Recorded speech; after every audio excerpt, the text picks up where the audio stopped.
I'm learning so much about myself on an emotional level as well as a spiritual level, which I think is the next step of my journey as it pertains to career progression. You don't even know who else is applying for this opportunity, who else is like looking at, like, you don't know. So you have to try. And reminding myself of that advice that I've given to other people that I'm like, okay, using on myself finally, like, you know what, you're right, I am gonna try. And I applied and I didn't hear back again for a little while. And I was like, I guess they chose 100 people already. So it is, so it shall be.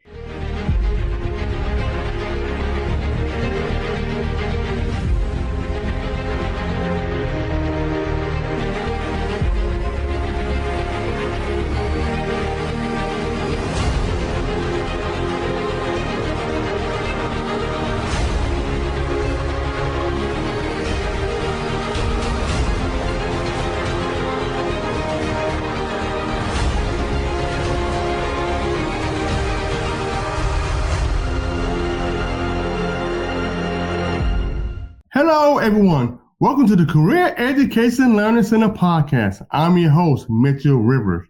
I am honored, thrilled, and excited to have on our show today, Shayna Canty.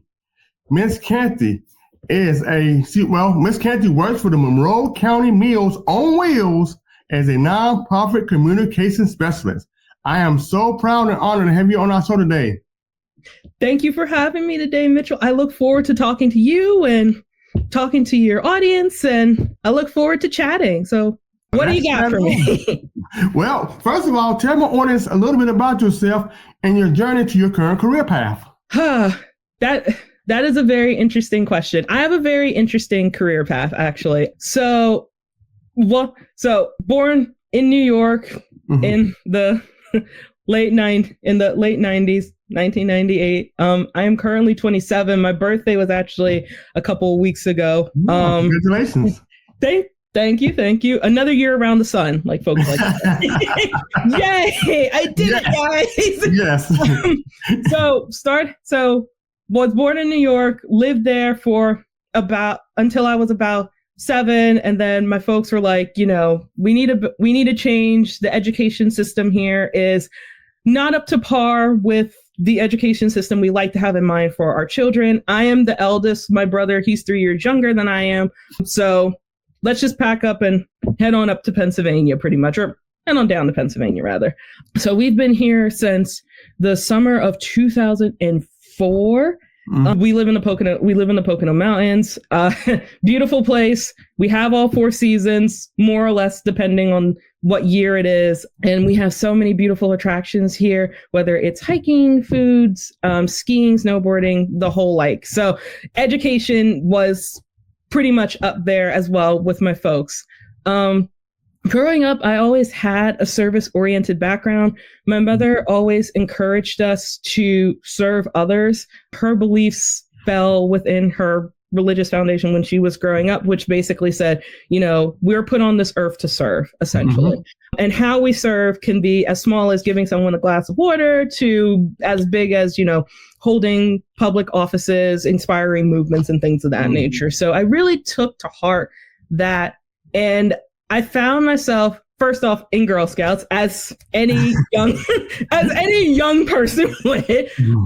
Found myself in Girl Scouts. So it was selling Girl Scout cookies. It was sending blankets to St. Jude. It was going to financial classes and teaching folks how to budget. Like, it was a whole litany of things. I stayed in Girl Scouts until I received my silver award. So for my bronze award project, we did a bridging ceremony, but we did a food pantry fundraiser. And then for my silver award, my troop, we did a carnival fundraiser for individuals that had issues pertaining to brain tumor awareness. So like cancer in the brain tumors and things of that nature.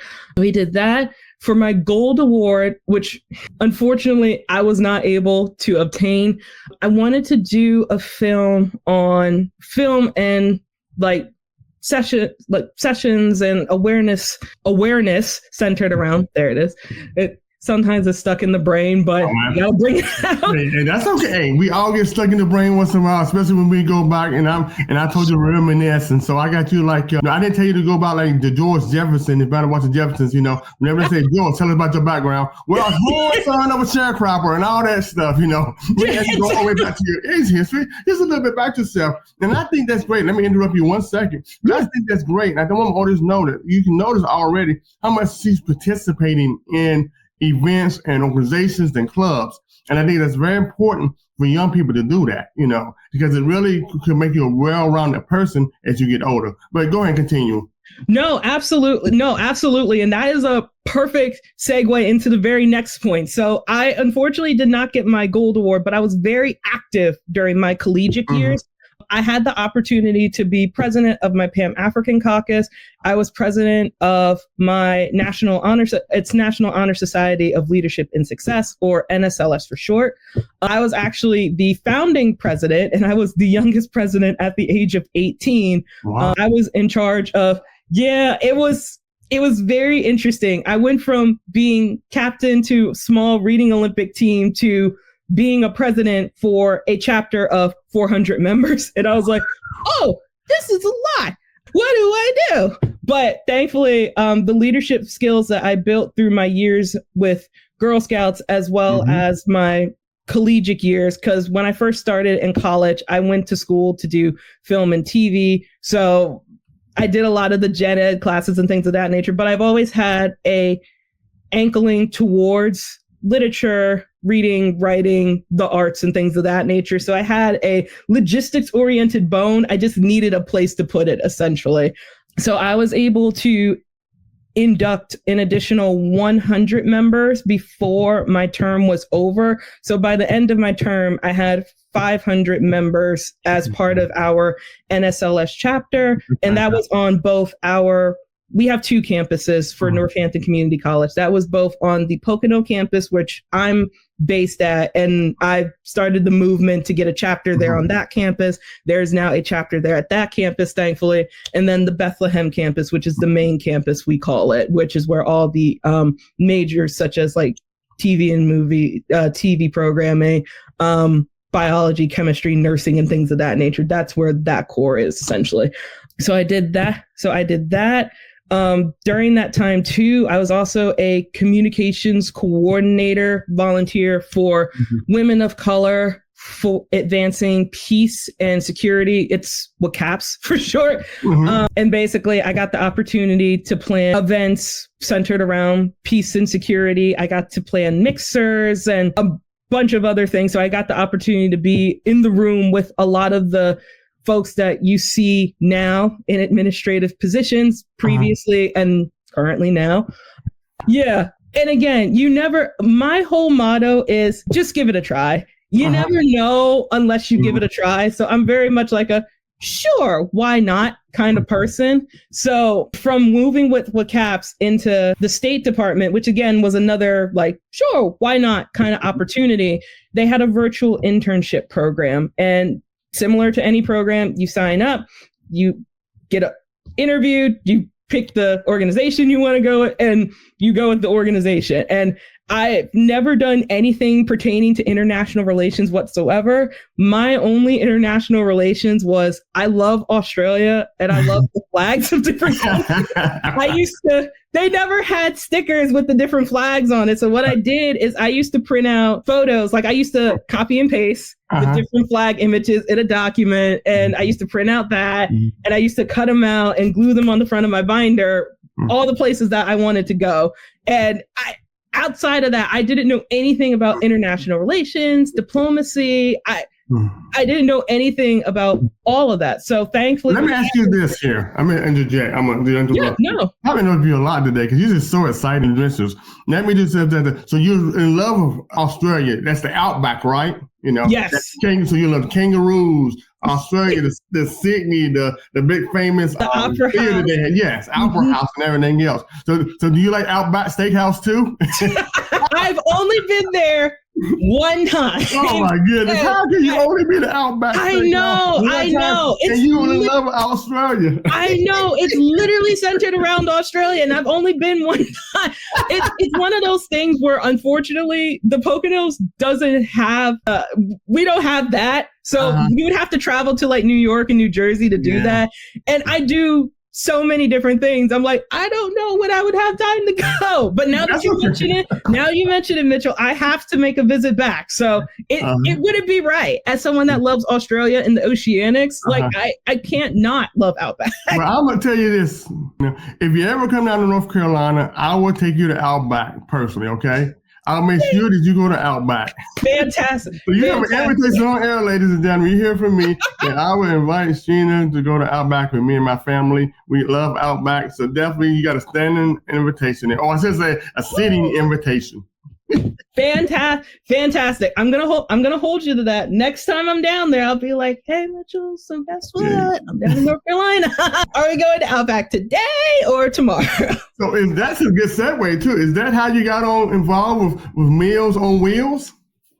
Yeah. So basically from my stunt with the State Department and post Vista, so short sidebar. So I was a volunteer in service to America, or a VISTA for short, which is basically individuals that are placed in locations that need support with CAP building and things of that nature.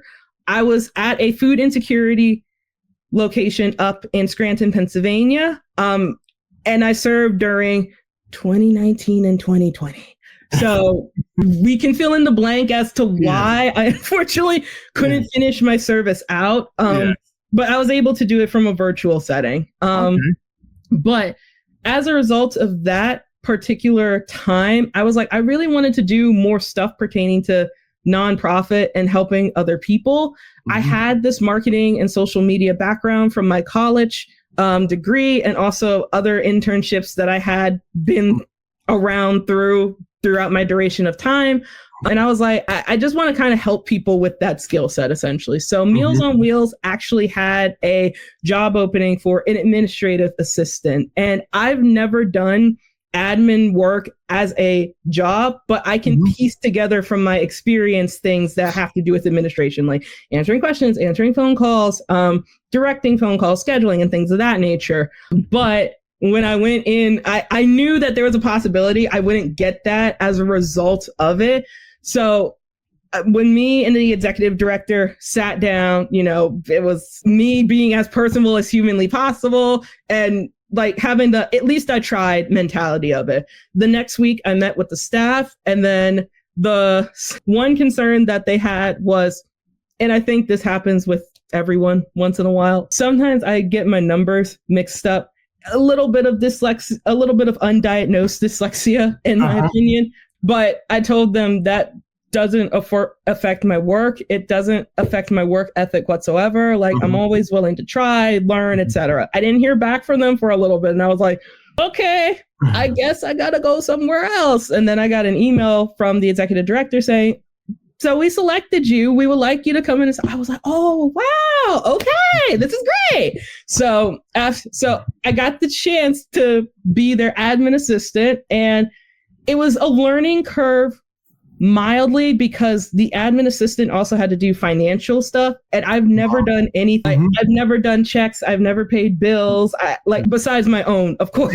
But like for an organization, there's like, there's steps to it, there's levels and things. So I had to learn that on the job. But again, thankfully, because I've had experiences where I've had my administrative logistics background, I've been in environments where you have to be fast paced, you have to be a quick learner, you have to be adaptable. I was able to utilize those skills in order to learn the financial portion of that and really capitalize on my administrative skills. So even if I wasn't the best at the finance portion of it, because I was a great personality, sorry. That was my. We're not gonna say nothing about that earlier, but it's an inside joke between me. Sorry about that. But yeah, I mean, I'm again. You're talking about things that I talk about all the time, and I want young people or anybody who's listening or watching this podcast. is that you're going to have to be adaptable in every job you get. And I like the way you say those previous skills and experience before help you to the next level. Because every job you get to, you're going to have to learn to, as you said before, adapt, be a quick learner. And sometimes those skills that you had previously, not that be the same skill, but they are transferable skills. And anybody know if you have a resume or you're going to interview, use that word transferable skills. You say, well, I haven't done this, but I think my previous skills are transferable to what you're doing today. I had to learn that many times back in the day, and I still think it applies today. And so I think those transferable skills that you had prepared you for what you're doing now on Meals on Wheels. Oh, yeah, no, 100%. And it not only prepared me for the opportunities with like Meals on Wheels, but also the 2 additional opportunities that I received as well, too, which is the chance to be appointed to be Pennsylvania's first youth commissioner in over 7 years. Tell us a little bit about being a PA youth commissioner. How was that first? Yeah, so that again was another, you know what, I got to try it. I have the skills. I have transferable skills, so I'm going to try it and see what they say. The worst they can say is no. So as Pennsylvania youth commissioner, I had the opportunity to advocate for national service programming across the state of Pennsylvania. That's about 20 to 30 programs. And basically the programs focus on mentoring students, helping with reading, writing, literature, conservation projects, and things of that nature. That is from ages 5 to about 25-ish, just to represent the individuals that are also doing collegiate level stuff as well, too, because there are some organizations that do like GED programs and things of that nature. So I got the opportunity to advocate for those programs through making sure that they maintain funding, making sure that their voices were heard during our board discussions, especially now with everything that's changing. A lot of organizations are like, hey, what are we going to do? Yes, especially now with the cuts that has been made by the federal government at this time. Now you have to be resourceful on what other funding you can get. Unfortunately, a lot of organizations depend a lot on federal, state, and local funding. So when the federal government cuts, then that affects the state. When the state cuts, that affects the local municipalities. So everybody, is affected by the federal cuts one way or another, even though they don't get federal funding. But because the state is cut, then they're going to have to cut back on you. And if the state is cut, then the local municipalities are cut too with what they give to nonprofits. And I know, especially here in Mecklenburg County, I've been hearing about the rumors of that. And so you're trying to help them find other resources in order to fund their organizations? Yes, exactly. Yeah, exactly. And that in and of itself has been a challenge because, again, it's that fundraising financial portion of things, which has never really been my bread and butter. But I know how to tell a story and I know how to communicate to an audience and I know how to market the story that I'm communicating. So I've been able and fortunate, thankfully, to utilize those skills in order to help secure funding for additional programming and to continue programs that were promised this funding. And unfortunately, due to the climate, the funding was taken away. We were able to use placeholder funding in order to fund a lot of the projects until the end of next year when we're able to finalize a lot more funding sources. And yeah, it's been a lot of defense, essentially, now with my role. Before, it was a lot of like going out, talking to people, saying, hey, if you need anything, I'm here for you. And now it's like, hey, we need stuff. Where are you? And for me, it's like, I'm here. Like, I'm still here. It's just, for me, a lot of times I'm very much a move fast, break things oriented kind of person. And through my years, whether it be with my first internship that I had with a TV production company up to now with my Youth 250, my national stuff with Youth 250, you got to be able to read a space and read a room, which is something that I'm learning on the job as well, too. And again, skills can be adaptable as well as transferable. And you can also learn skills as well, too, which is where the Youth 250 piece comes into play. Yeah. I was like, post youth commissioner stuff, I had the opportunity to have a TEDx talk at my community college, and unfortunately had a massive anxiety attack the day of the actual talk. No. So I could, yeah. And again, it's one of those situations where, as someone that does a lot to support others, it's very difficult at times to take a step back and be like, okay, now it's time to focus on you. It's one of those things that I'm learning in my late 20s now that I didn't have the chance to learn with developing my skills, or not that I didn't have the chance to learn, but I was hard-headed. I didn't want to learn it. I just wanted to do everything. But let me interject this. Yeah. Shayna, is that even when you get older, people don't know it, okay? Even when your parents are older, don't know it, You have to remind, especially men, we don't like to take steps back. We grinders. We grind. And if you're a entrepreneur or a hustler or whatever, you just grind. And you got to learn sometimes to step back and not grind and relax and take care of yourself. Of course, the biggest group of people who don't do that enough, and sometimes it hurts them, are caregivers, right? Caregivers care so much for the person they're caring for, they forget to care for themselves, and then they end up getting sick and being in the hospital and everything else. So sometimes you need to step back either to review your organizational needs and what they need at that time, or you have to step back for yourself and take personal time for yourself. Rest, relaxation, go on vacations, because you're human, you get tired, and no matter how young you are, you still need to take back and rest. And it's a learning situation, Shayna, so don't feel bad. I appreciate it. Thank you. That was difficult because, like you said, when you're in that mindset of hustle, grind, do all that you can, do the best that you can, always be number one. Like when you're in that mindset, it's difficult to take a loss like that. And I still have difficulty at times processing that particular moment, because it's like, well, I had all the skills and I had the ability to do it. So why couldn't I do it, essentially? And the way that I like to come to terms with that is that it was spiritual intervention. And that's another thing that I'm learning in my later years as well, too. Late 20s. I say later years, like I'm going to be 90. Like you're my age, huh? That's what you're trying to say. Yeah, like you're just in your late 20s, man.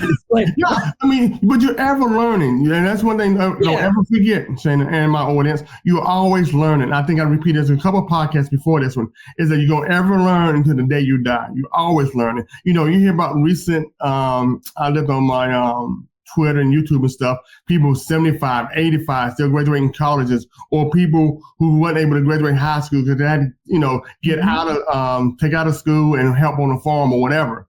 And so we are forever learning. You forever changing careers. I used to be in financial services, still am in financial services, the more in banking and finance, and now trying this entrepreneur and media thing, right? And so I'm changing in my late age or mid stage. I call it mid stage because I think I can try to make it an 80 or 90. So I'm going to call it mid, okay? Nice, okay. You forever learning. And so you're always going to be adaptable, and you are going to have moments like that. And so that's just a part of life. And sometimes as an individual, like, no, you're not ready for this. You think you are, you're not. And I had to come to reality like that even a couple of months ago. So please don't feel bad, because I came to that reality a couple of months ago. I was crying like a baby. You should see me crying. Why? What's happening? Yeah, exactly. So you are not, as I say, you are not alone. I appreciate that. Thank you. And I appreciate hearing that from folks as well, too, because whenever I tell that story to people are like, no, don't feel bad. It happens to everyone and things. And I'm like, thank you. I appreciate it, because hearing it allows you to sit with that feeling more, because it's easy to bury it and keep moving forward. But it allows you to sit with that and really process it down. Like, yes, this is okay. Yes, this is something that happens, and it's okay. Like, you learn. You lived, you didn't die from the experience. You're fine. You live, you learn, and you keep moving forward for whatever the next opportunity may be. And that's where the Youth 250 piece came in. After that, I was like, I needed something to prove that I could still do it. And what I mean by it was essentially like go out there and put on a great show and be the best that I can be, because I just pride myself on being the best in whatever that particular field may be. And when I got this opportunity, I was like, this is such a big milestone. I was like, I have no idea how I'm going to compete against these other individuals for this particular opportunity. And I had to take a step back. It's like, Shayna, you're not competing against anyone. If you think about it, it's really just a you versus you kind of thing, because you don't even know who else is applying. Like, you literally just saw it on LinkedIn and people like it and comment. Like, people liking comments up all the time and they don't end up doing the stuff. So it's like, you don't even know who else is applying for this opportunity, who else is like looking at, like, you don't know. So you have to try. And reminding myself of that advice that I've given to other people that I'm like, okay, using on myself, fine. Like, you know what? You're right. I am going to try. And I applied and I didn't hear back again for a little while. And I was like, you know what?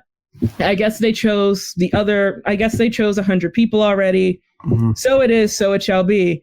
And we went down south for a family vacation to see my uncles and everything. And then we came back, and the night that we came back, I checked my email and I saw the individual that was putting out the applications for it. I was like, okay, so this is the decision. So I looked and I saw the first word was congratulations. And I was like, oh, yes, I did it. I did it. So, I was so ecstatic. So I now have the opportunity to represent not just my area of Northeastern Pennsylvania, but Gen Z during this massive milestone that is America's 250th birthday.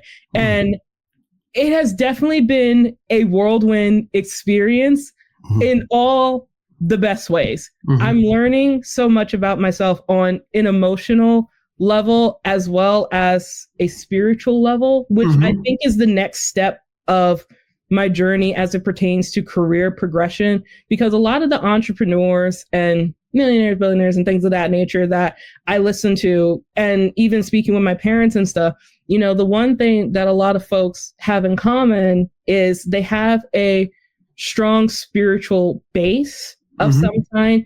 And whether that's a structured religion or spirituality, you know, they have some type of base that they rely on to ground themselves, to center themselves and things. And though I grew up in a household with those morals and beliefs and values and things, that's just something that I never prioritized in my life.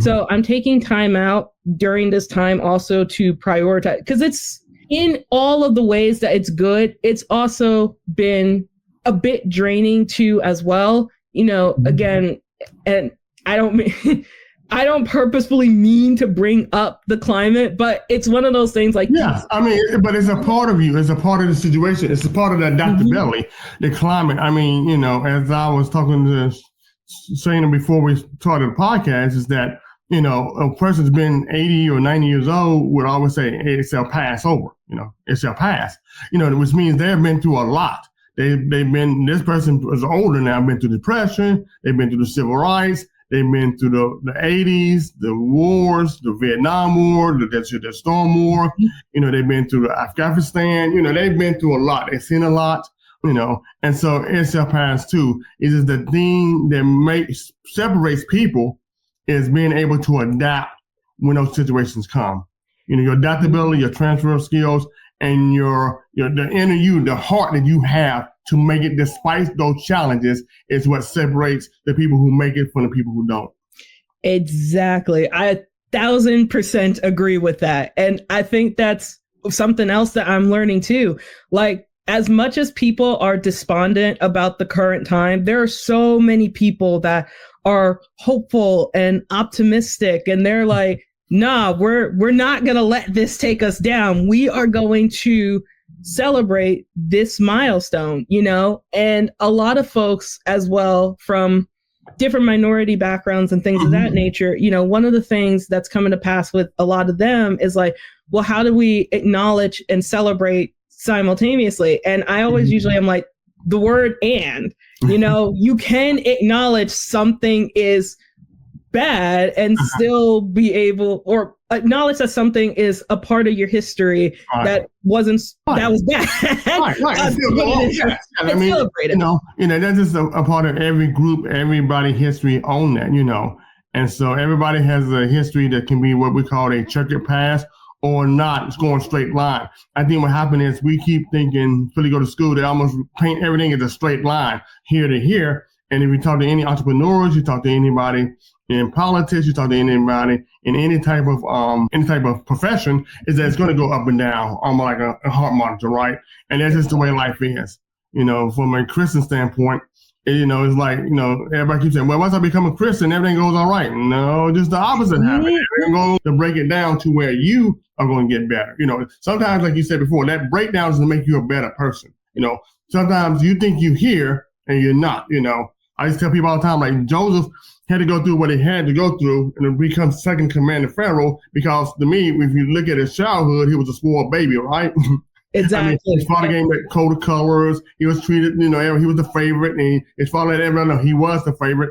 And so in order for him to attain that position and be the person he became, he had to be broken down. And sometimes that can be not pleasant. Definitely. And I mean, especially now, and that's why I've been leaning more into my storytelling side of the communications, because I'm a marketer at heart, you know, can sell folks a pen. I won't do that here. I know we've all seen it, but I won't do it here. I can do the sell the folks a pen thing, but now I'm really leaning more into the why portion of communication. And that's more in the storytelling realm of things, you know, because at the end of the day, everyone has a reason why they do the things that they do and why they act the way that they do, etc.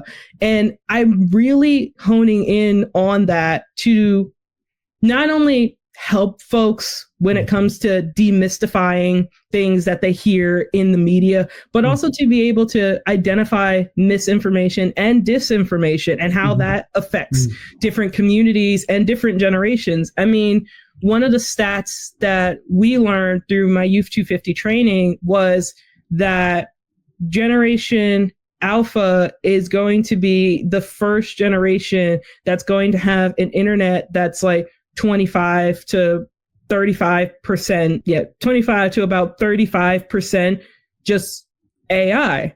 And it's very concerning. Yeah, I know. And hearing that statistic, you know, folks are like, well, I mean, the internet's a big place, but it's like, no, the internet's not really as big. The internet itself is not as big as you think it is. I mean, I'm older than the internet pretty much. So it's not as big a place as you think it is. And on top of that, you know, it's not as dense a place as you think it is either, like it used to be. Like when there was things like MySpace and AOL chats and things of that nature. You're really going by now. You're really going by now. You know, next thing you know, you're going to start going, you're going to go back to the rotary phones. It's like, guys, where are our CDs? Where are our cassettes? You know what? Just bring back vinyl. I'm really going back now. But, exactly. But you know what? I hate to end this podcast because you've done such a wonderful job. I mean, I think my audience has really gained a lot of knowledge from you. You put a lot of nuggets there that I think our young people can use for whatever career they seem to pursue or they want to go into, whether it's military, 2-year, 4-year college, specialized schools. I think what you have brought to this table today has been fantastic. Shayna, thank you so much for coming on our show today. I really appreciate it. Yeah, no problem, Mitchell. Thank you for having me. I hope folks got the chance to learn anything. And, you know, if you don't mind, just a super quick plug.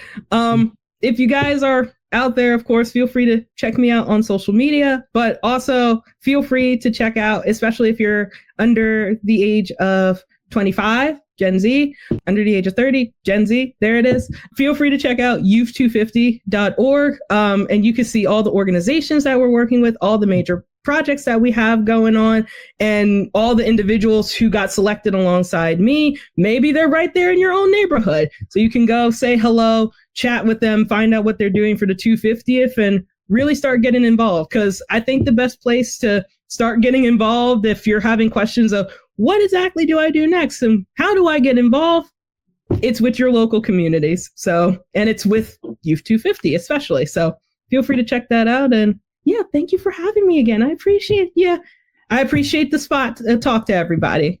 All righty. Well, thank you so much. And I hope y'all got the information there. Do you have is there an email address they can email you to that you want them to, or your work email or something like that you want them to tell them about? Or even if you have one for the 250 or something like that?